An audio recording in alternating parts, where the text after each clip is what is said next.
जिद्द आणि चिकाटी असेल तर काहीही होऊ शकतं आणि हे असं ज्वलंत उदाहरण पाहायला मिळालेलं आहे।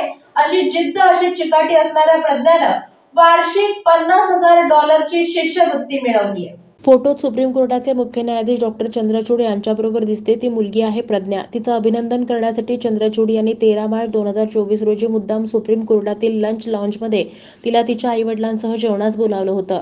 सुप्रीम कोर्टाचे सर्व न्यायाधीश या जेवणास आणि प्रज्ञाचं अभिनंदन करण्यासाठी हजर होते। असा सन्मान मिळणारी ही प्रज्ञा आहे तरी कोण, जाणून घेऊयात। सुप्रीम कोर्टातील एका अन्य न्यायाधीशांच्या घरी कूक असलेल्या एकाची प्रज्ञा ही मुलगी हुशार आणि आजूबाजूला कायद्याचं वातावरण, त्यामुळे विधी पदवीधर झाली।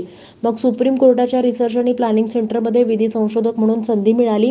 त्या अनुभवावर आणि हुशारीवर ती विधी क्षेत्रात पदव्युत्तर शिक्षणासाठी अमेरिकेतील 6 विद्यापीठामध्ये पात्र ठरली। कोलंबिया, पेनिसिल्व्हेनिया, शिकागो, न्यूयॉर्क, बर्कले आणि मिशिगन होती ती विद्यापीठं। मिशिगन विद्यापीठाने तिला वार्षिक $50,000 शिष्यवृत्ती देऊ केली आहे। यापैकी एक विद्यापीठ निवडून ती लवकरच अमेरिकेला जाणार आहे। अतिशय चांगल्या प्रकारचं यश मिळवल्यामुळे प्रज्ञाचं सर्वत्र अभिनंदन होत आहे।